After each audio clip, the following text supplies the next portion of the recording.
오늘도 정말 궁금했던 우리 주변의 심리, 대한민국의 심리를 읽어드리겠습니다. 우리를 괴롭게 만드는 많은 것 중에서 가장 많은 사람들이 신경 쓰는 부동의 1위가 바로 인간관계입니다. 부인할 수 있는 분들 거의 없으실 거예요. 그리고 제가 인간관계에서 나오는 문제점들에 대한 말씀을 드릴 때면 정말 빠지지 않고 많이들 질문하시는 게 하나 있습니다. 바로 가족에 대한 고민입니다.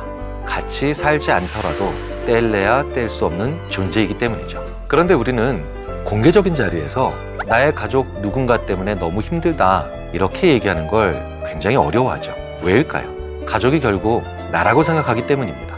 내 가족 중 누군가의 안 좋은 점을 얘기하는 건 마치 내 얼굴에 침을 뱉는 것처럼 느껴지는 경우가 많다는 거죠. 사실 요즘 우리나라에서 일어나는 많은 가족과 관련된 문제들은 바로 우리의 이런 심리로부터 시작을 합니다. 그리고 이건 우리 사회에 정말 진하고도 강하게 나타나는 특징이기도 하죠. 때로는 우리를 너무나 괴롭게 만드는 이 존재, 가족.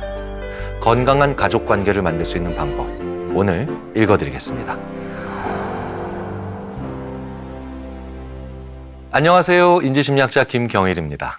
우리 스스로도 인정하고 있지만 다른 나라의 연구자들도 부인할 수 없는 얘기가 있습니다. 한국 사람들은 유독 가족애가 강하다. 심지어 이 이야기는 과거로도 거슬러 올라가죠. 1925년에 조선을 여행했던 독일의 신부가 조선을 둘러보고 이런 말을 합니다.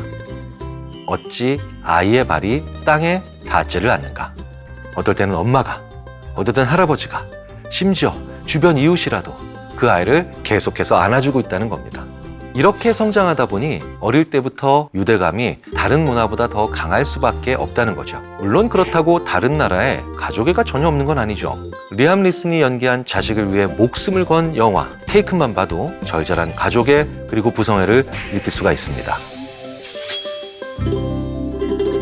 그런데 한국 가족이 더 끈끈하고 특별해 보이는 건 바로 가족의 다른 구성원과 나를 동일시한다는 거예요. 그렇다면 이렇게 한국인이 가족을 동일시하는 가장 큰 이유는 무엇일까요?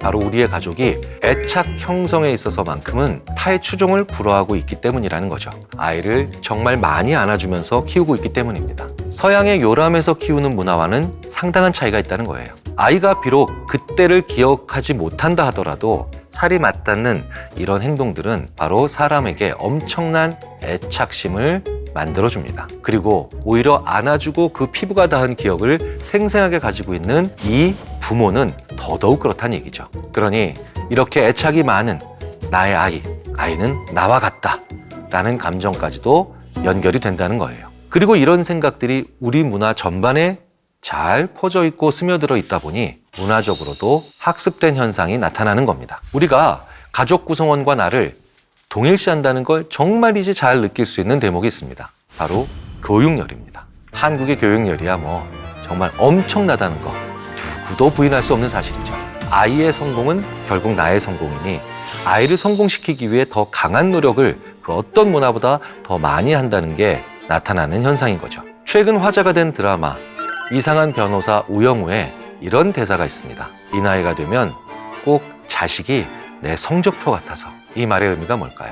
자식이 내 기대를 어긋나게 했을 때 혹은 내가 기대한 것만큼 못 미치는 그런 상황이 되면 대단히 큰 위험한 문제가 될 수도 있다는 겁니다. 한국에서는 또 이런 생각도 있습니다. 가족의 치부는 곧 나의 치부다. 그건 역시 동일시하기 때문에 생기는 문제입니다. 이럴 때 가장 이상적인 것이 관계주의적 개인주의입니다. 각 개인의 주체성과 그리고 가족 관계의 끈끈함을 좀 더 유연하게 조화시키면서 조율해 나가자는 거죠. 그러니까 한마디로 아무리 좋은 가족이라 할지라도 그 사람이 나다라는 식의 생각은 좀 멀리 하는 것이 좋다는 겁니다. 우리나라 뉴스에 자주 나오는 유형의 사건 중에서 다른 나라 사람들의 시각으로 보면 정말 이해하기 힘들어하는 것들이 있죠. 바로 대표적인 것이 이른바 가족 동반 자살. 아이를 죽인 후 부모가 그 다음에 자살하는 사건들을 의미합니다. 사실 이 용어는 매우 잘못된 거죠. 동반 자살이 아니잖아요. 극단적 아동살해, 비속살해, 그 이후에 자신의 자살 이렇게 표현하는 게 더 맞습니다. 서양에서는 정말 드문 이런 사건들이 왜 우리나라에서는 반복해서 일어나고 있는 걸까요? 바로 아이에 대한 부모의 잘못된 생각 때문입니다. 너도 행복하고 나도 행복하고 이렇게 생각하면 되는데 많은 부모들이 네가 행복해지면 나는 불행해져도 돼 라는 생각을 하게 된다는 건데요. 그런데 이 생각이 너는 행복해질 수 없어 나로 인해서 이런 생각으로까지 연결이 된다면 이 세상을 함께 떠나자 라고 하는 그릇된 결론으로 이어질 수 있다는 겁니다. 아이를 있는 그대로 인정하지 않고 나와 같이 감정 모두를 공유하는 존재, 부모에 의해서 행복과 불행이 결정되는 존재로 보기 때문이죠. 그러니까 이건 아주 극단적인 부모의 잘못된 생각입니다. 부모를 학대하는 자녀들, 가족 범죄 뉴스 역시 종종 볼 수가 있죠. 그런 범죄 역시 잘못된 가족 형태 혹은 극단적 동일시에서 나왔을 확률이 높습니다. 어릴 때 부모가 아이를 키우면서 하나의 인격체로 대하지 않은 거예요. 잘 대해주고 잘 보살폈지만 그럼에도 불구하고 아이의 의견을 물어보지 않은 겁니다. 내가 부모로서 아이에게 좋다라고 판단을 했으면 그게 곧 아이의 의견과 마찬가지다라고 생각을 해왔기 때문입니다. 이건 아이를 마구 학대하고 방치하면서 키웠다는 것과는 결코 다른 거죠. 그렇게 부모가 모든 걸 사전에 판단하면서 키워가면 아이는 어떤 생각을 자연스럽게 만들게 될까요? 내가 약해서 약자라서 나한테는 인격이 없구나 라는 생각을 하기가 쉽죠. 그런 과정을 거치면서 나오게 되는 부작용. 이제 서로 입장이 바뀌어서 부모가 나이가 들고 약자가 됐을 때 그렇다면 그 인격을 무시해도 된다라고 생각하는 그런 역전이 일어나는 경우가 자주 있다는 겁니다. 우리나라의 가족 형태가 곳곳이 다 문제점이 크다는 걸 말씀드리는 건 결코 아닙니다. 아주 극단적인 형태들을 말씀드리는 거죠. 그리고 그런 경우가 극단적으로 발현이 되는 사건이 바로 노부모 학대인 경우가 많습니다. 이런 문제는 학교의 교육으로 해결할 수 있는 사항이 아니겠죠. 이런 근본적인 존중감은 가정에서 만들어지는 겁니다. 성인이 되어서 이런 최악의 상황으로 발현되는 경우를 막기 위해선 결국 어릴 때부터 부모가 아이와 자신을 동일시하지 않는 그런 가정적 분위기가 매우 중요하다는 겁니다. 강의를 할 때 이런 질문을 하시는 분들이 많이 계십니다. 나한테는 너무 버거운 가족애 혹은 잘못된 가족애로부터 벗어날 수 있는 방법이 혹시 있을까요? 그럼 저는 항상 이렇게 답을 드립니다. 그 질문부터 어딘가 잘못된 것이 있는지 점검해 보시라고요. 본인이 그렇게 힘든데 그게 가족애일까요? 스스로 한번 되물어 보셔야 합니다. 기본적으로 잘못된 가족 형태가 만들어지는 이유 중 하나가 바로 가족애라는 것을 가장해서 가족에 대해 어떤 희생을 무작정 혹은 무한정 요구하거나 자신이 세운 기준만을 강요할 때 바로 잘못된 가족 형태가 만들어집니다. 내가 너무 괴롭다고 하는데 말이 전혀 안 통합니다. 가족이기 때문에 안 된다고 합니다. 그건 이미 대화가 가능한 시점을 지났다는 거죠. 가족이기 때문에 반드시 같이 살아야 한다.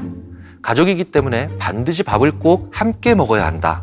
불편한데 왜 꼭 그래야 합니까? 가족이랑 함께 공존하는 빈도, 시간, 장소 이런 물리적 차원의 얘기들에 대해서 고민하는 걸 이상하다고 생각하시면 안 됩니다. 실제로 가족과 느슨한 관계를 맺으면서 오히려 사이가 좋아지는 경우도 많기 때문이죠. 일주일에 한 번 볼 때는 엄청 싸우다가 1년에 한 서너 번 정도 보니까 애틋해지는 그런 가족 관계도 많고요. 심지어 부부 중에서도요.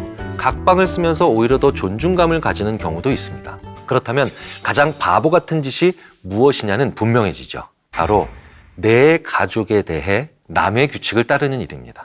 내 가족에 대한 나의 규칙과 나의 정의가 있어야 한다는 거예요. 지금 가족과 함께 있으면 너무 괴로우시다고요? 그렇다면 새로운 가족을 찾아보는 것도 꽤 괜찮은 해결 방법입니다. 가족이라는 것이요. 기본적으로 위로와 휴식 그리고 감정적 지지를 핵심으로 합니다. 다시 말씀드려서 집에 들어가는데 너무 신나요. 흥분돼요. 이것도 이상한 거죠. 집에서는 편안하고 위로받고 재충전이 될 수 있어야 합니다. 그런데 그게 전혀 안 되는 가족이다. 그렇다면 당신이 생각하는 가족은 재구성될 필요가 있다. 라는 말씀을 드리고 싶습니다. 다시 말씀드려서 가족이 너무 힘들고 불편하다고 해서 내가 문제가 많고 이상한 사람이다. 라고 생각하실 필요는 없다는 거예요. 우리는 유독 가족에 대해서 이런 생각을 하면 죄책감을 느끼게 됩니다. 그건 역시도 가족과 나를 너무 많이 동일시하기 때문입니다. 과거에 비해서 현재 자녀 세대가 독립하는 시기가 점점 늦어지고 있죠. 그런데 그게 문제일까요?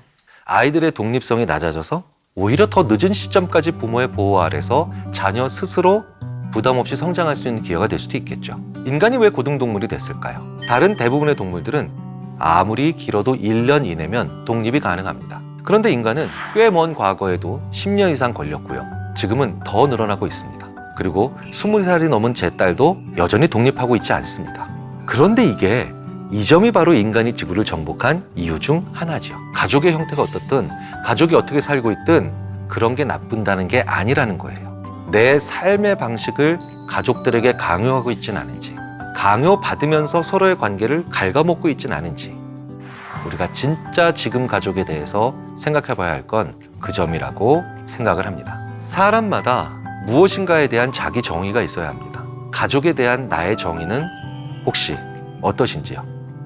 그리고 가족이라는 것에 대한 자신의 정의를 다른 가족 구성원들과 한번 나눠보시는 건 어떨까요? 그렇다면 그 정의가 다른 구성원의 정의와 마주쳐서 충돌할 수도 있고 아니면 더 발전할 수도 있을 겁니다. 한 번쯤은 도발적인 이 질문, 나에게 가족은 이런 거다. 지금 나의 가족들과 가져보시면 어떨까요?